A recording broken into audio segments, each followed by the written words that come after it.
We are at the McCollum-Chidester House Museum. I have Kathy Boyette with the museum here. And Kathy, just tell us about yourself and what you do here at the museum and about the museum. Well, I'm really just a board member and volunteer, and I've been working with the McCollum-Chidester House and Historical Society for 22 years, I believe. A little bit volunteer before, but actively 22 years. And so in various positions.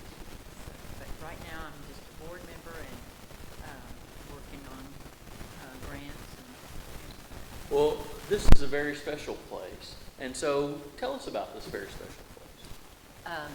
Well, this is a funny side. I'm a military brat, so I traveled and didn't have a hometown. So when my husband, which this was his hometown, we moved back here in 1983, I just decided this is going to be my hometown.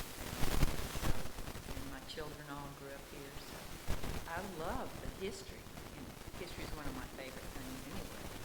And the museum is absolutely amazing. It was built in 1847. It was the very first plain lumber house in this area.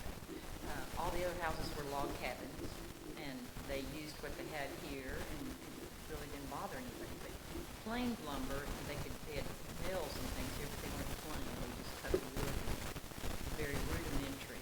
And so the wood for the museum came up by river from New Orleans, and everything, glass, carpeting, wallpaper, furniture, everything came up the river from New Orleans. Peter McCollum built it in 1847, and he was a merchant here. And as a lot of people did during that time that had businesses in town, they also had a farm, not actually a plantation, but a farm in the country, and they could live either place. And he lived in town, and he built this wonderful fine house. I have one of the ancestors of the McCollum family gave me an article that was old and beat up and everything, and she said, I want to be able to read this, but I can't. And I worked for I don't know how long getting it, blown up so I could figure out what the words were. And it was an article about Peter McCollum's house and how famous people came to visit it down here, and they always went to McCollum's house because it was the nicest house in town. And even listed who famous people who had visited here. But bless his heart, he was a good businessman, but he unfortunately signed a note that someone had, a friend of his, and reneged on the debt, and so Peter had to get the money. So he sold his property to John Chidester for 10,000 pieces of gold. Oh, wow. Which is kind of interesting. I don't know why we always tell you. It wasn't just $10,000, it was 10,000 pieces of gold. And so he moved his family here, John Chidester. And John Chidester is a fascinating man, too.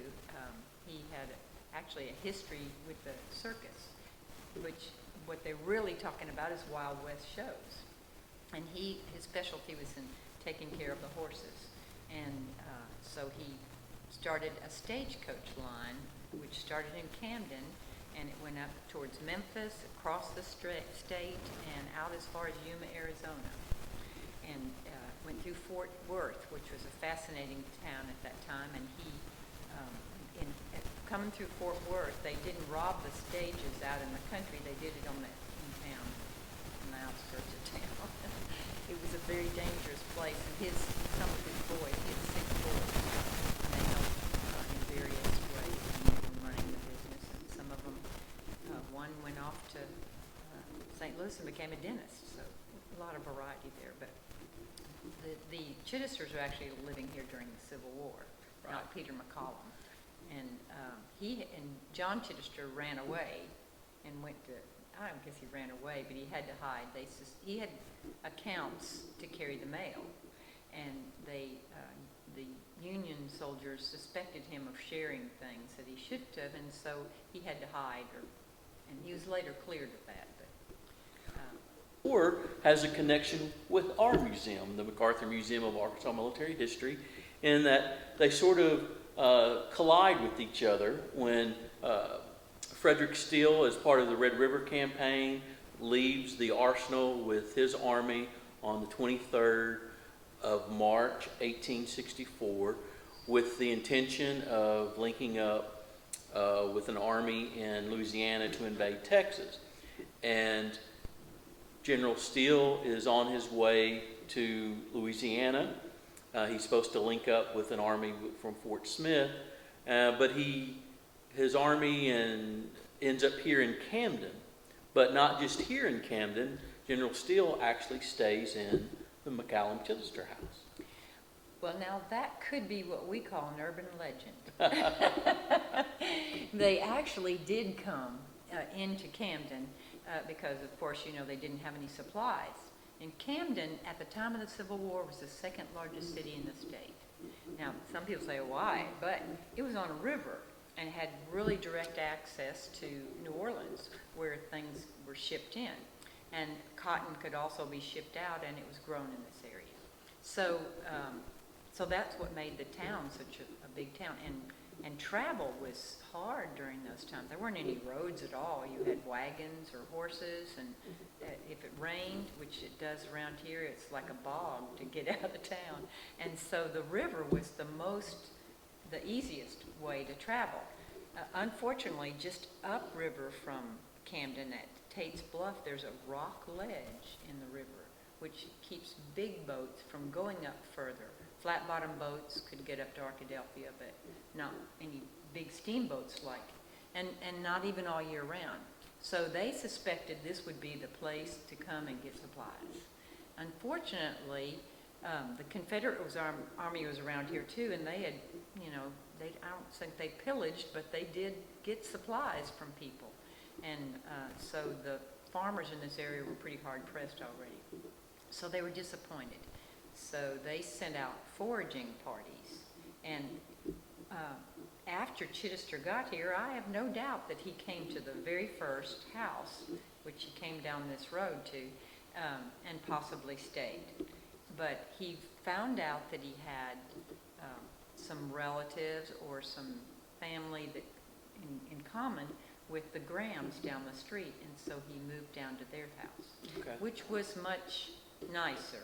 I mean, the Grahams had one daughter, and the Chidesters had 6 little boys running around. No. Right. So where would you go if you were a general? And she made him special coffee, Miss Graham did, out of chicory and seeds from okra.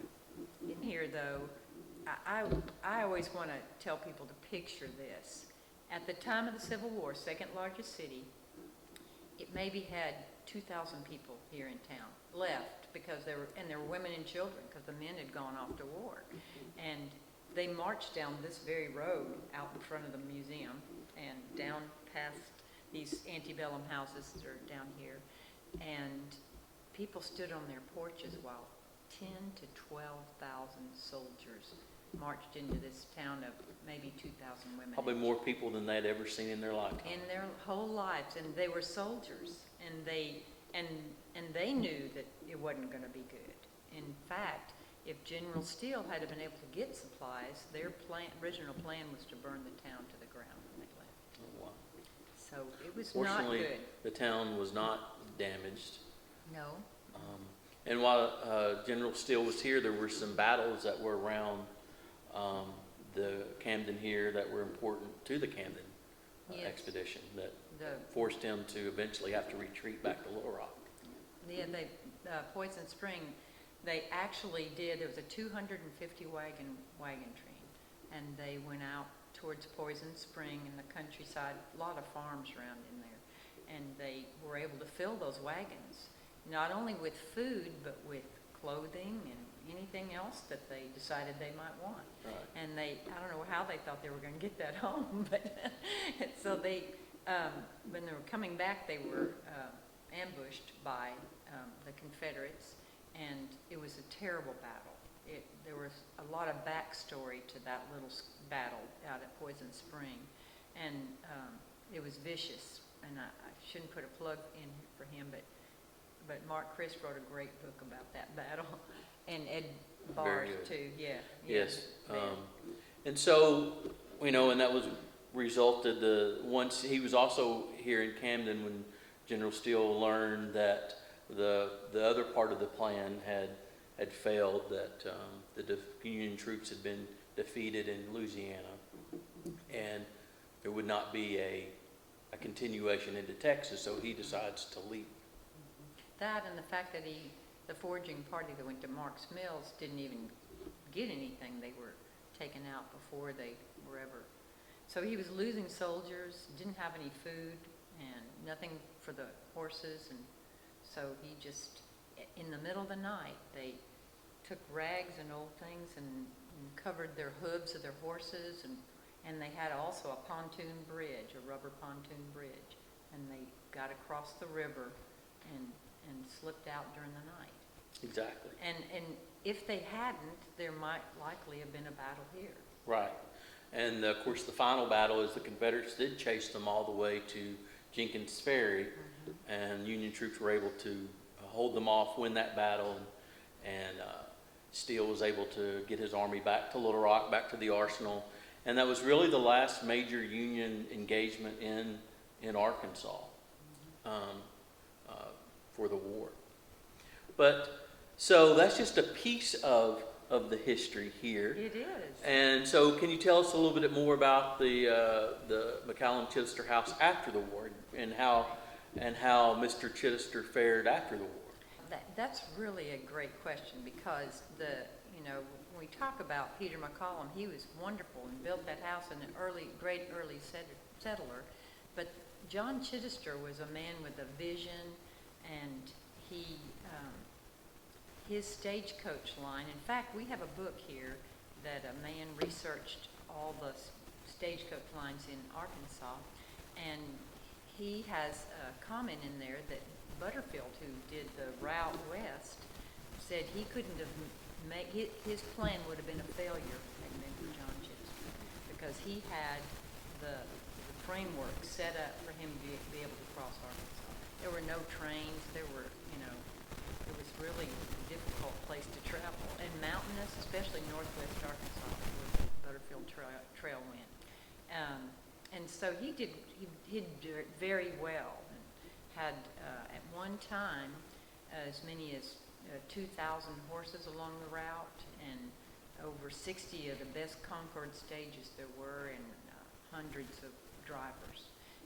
You think about it on at a stagecoach, so you think they got in the stagecoach and they drove to Little Rock, and that was a long trip. But they didn't. They only went a couple miles and had to stop and change horses, and because they were, horses pulling a heavy conveyance full of people, and it's really fascinating. Stagecoach travel was quite the thing. Right. It was not pleasant. So after the war, he continues his stagecoach business. Yes. Lives out his life here. And how does the city of Camden or the county get possession of the house? Well, it's actually not the county. It's a group of individuals that formed a society and were able to purchase the house in 1962. So we've owned it since then. And from a Chidester grandchild, great-grandchild. But it belongs to us. The private organization, and we maintain it and have since then. And so tell us, you've got some interesting projects that are occurring and have just recently completed. Can you talk about those? Too many. We're currently, the McCollum-Chidester House will be 175 years old this year. And so we've been working for several years to get her in the best condition she can possibly be. And it was a long process. We're currently replacing the HVAC so that we can get to the foundation and repair it. It's compromised. Every pier is actually compromised to some extent. And the house looks great. It looks probably better than it's looked in years. And it's an amazing museum because a lot of the things, almost all of the furniture in there is Chidester furniture. if you go to a lot of old houses that they're museums, they've interpreted them and they have bought furniture of the period, but our furniture is what Chidesters brought on riverboat up to Camden when they moved here. And we do have some McCollum pieces too that people have donated over the years. And occasionally we get a new thing from some family member who decides that we need it more here than they do at their house. So, when we also own Fort Lookout, which is not just a National Register site, it's a National Landmark site. And there are, I think, maybe 75 of those in the state of Arkansas. They are considered to be important to the history of our country. And it's in almost pristine condition, the fortifications. However, they're earthworks, and trees grow in earthworks, and it's kind of difficult to maintain, but we purchased that property to save it. And we have plans for it to be a museum and an interpretive center and restore that. That's, as soon as we get the museum finished, maybe we can start on that. We also own Oakland Cemetery. It was abandoned by the city, and people took control of it, and we currently need to repaint the fence. We've just had to put back up, and we maintain it also. So we have a lot of work. Right. Well, you have a as you said, a lot of work, but you have such a history here. I mean, you get a sense of place. We do. And when you think of a sense of place in here, what is meaningful to this site? You know, well, I think I mentioned to you that I'm an old Army brat, so I never had a place that's mine. And so this place is, I've been clean, I've scrubbed the floors, I've waxed them. I love the history of the whole town.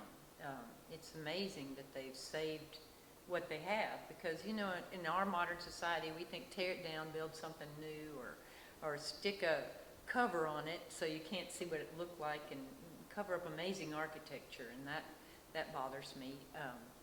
And of course, I was an artist and an art history teacher, and so you can't teach art history without teaching place. And I think the town has accepted me and made it my place. And I love that about Camden. And there's so many things here. We have the battlefield outside of town. We have the river here. We have the history of grapette and Kmart pottery. And there's a lot of pride in what our community has produced, and a lot of potential. We have a lot of young people who are looking to that potential. I like that. I have 2 daughters who live here, and they're both very active in the community. And so I'm sure all towns have place. And I think that if you really want to be happy someplace, you need to find that place. Find what interests you in your community, and that's what I did. And I love to share it. Well, it's a wonderful resource. It's a way that has certainly preserved the history for generations to learn about the past. Yes. But it's a great commitment on your part and the group's part to really recognize the importance of it and want to educate others about that. Can you tell us about the museum hours and maybe some educational programs that the museum does, and if there are any teachers who are out there who want to bring their groups here, what they can do? Heavens, we do wonderful things for schools. We develop our tours exactly around the students, and we don't just tour through the house. We have other things. We have one of my favorites is old Billy, the stagecoach driver. We have a board member who does that part, and he is fantastic.